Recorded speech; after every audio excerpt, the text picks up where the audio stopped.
The power of faith in times of sadness, a story that warms the soul. Do you feel like your light is fading away? That there are days when the weight of life feels heavier than your strength? If today your heart is tired, hurt, or lost, this story is for you. There are moments when even the strongest among us feel like they won't make it. Moments when loneliness tightens, sadness whispers, and hope seems like nothing but a distant memory.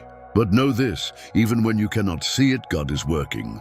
Even in silence, He is preparing something for your life. Today, I want to tell you the story of Mr. Elias, a simple 65-year-old man who learned, through pain, that faith is more powerful than any storm. A real story made of tears, waiting, and silent miracles, one that not only touches the soul but transforms it.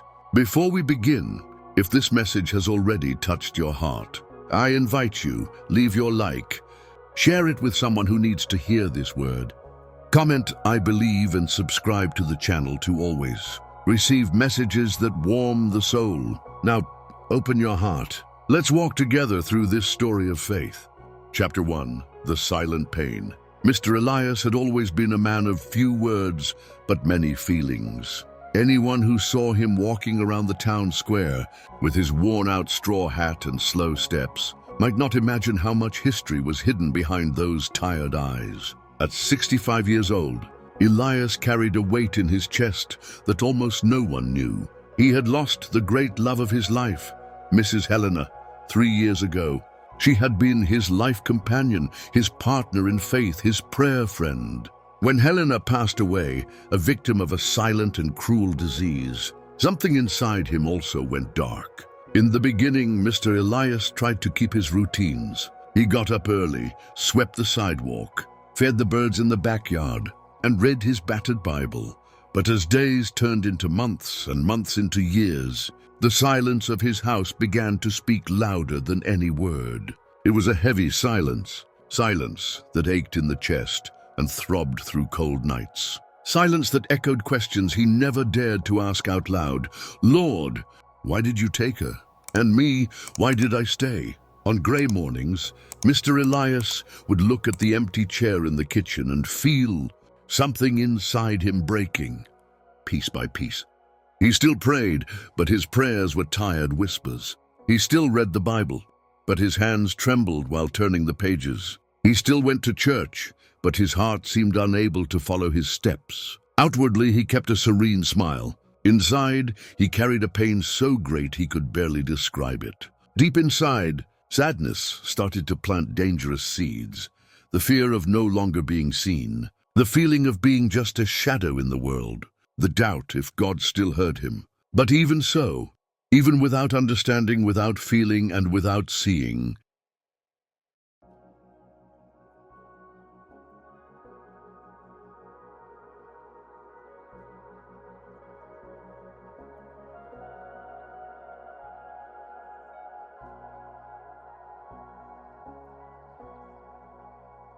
Mr. Elias did not let go of faith. It was as if in the midst of the desert, he still held tightly to an invisible thread that connected him to heaven. And it is about this thread, so fragile, so powerful, that we will talk about in the next chapter. Chapter 2, The Invisible Thread of Faith. There were days when Mr. Elias couldn't explain why he still got out of bed. When the clock struck 6 in the morning and the shy sun began to paint the sky golden, he felt a weight in his chest, as if gravity itself wanted to trap him to the worn mattress. But somehow something inside him said, "Get up!" It was a subtle voice. It was not a shout. It was not a command. It was a whisper, an invitation, something almost imperceptible, like an invisible thread, pulling his tired soul forward day after day. He himself did not know if it was the force of habit or God holding his hand. But there he was every day, opening the window, looking at the sky, taking a deep breath. "Thank you for another day, Lord." Sometimes that was all he could say. And even without realizing it, that small act, that silent surrender, was what kept Mr. Elias's faith alive. Even if he thought he was doing little, in heaven, each prayer, each sigh, each contained tear was counted, kept honored.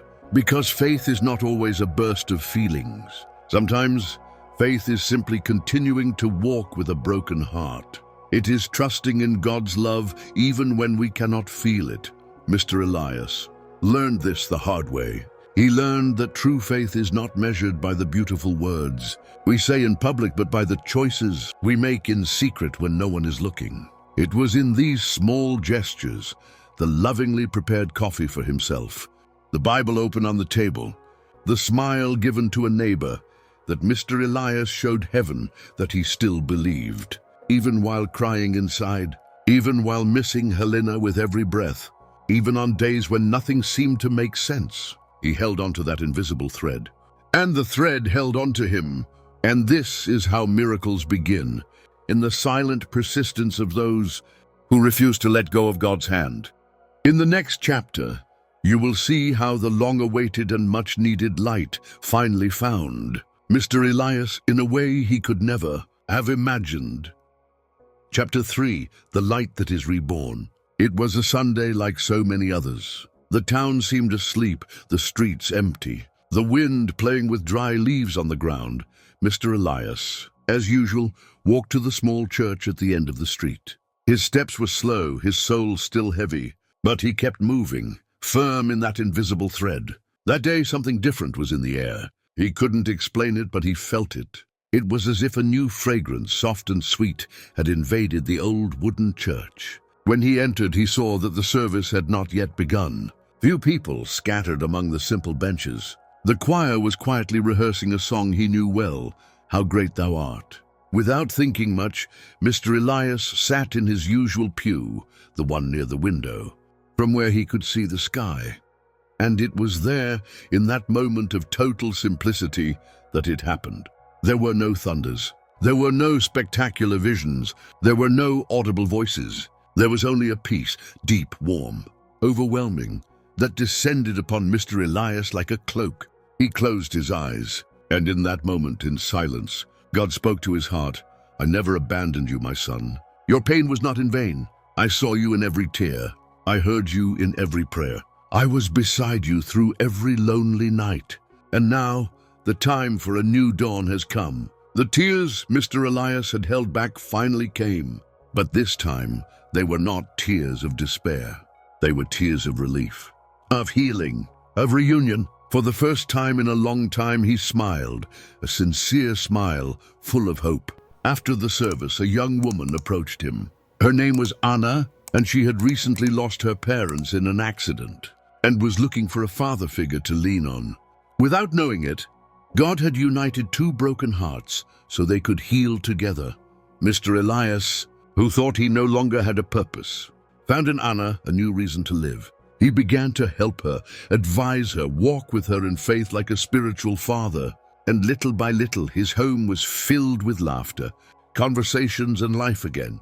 The empty chair in the kitchen no longer hurt as much. The backyard gained new flowers planted by 4 hands. The old wall clock seemed to mark a new time, the time of grace. The light had been reborn, not because the pain was forgotten, but because faith was greater than the pain. And so, Mr. Elias learned what may be the most powerful lesson of all.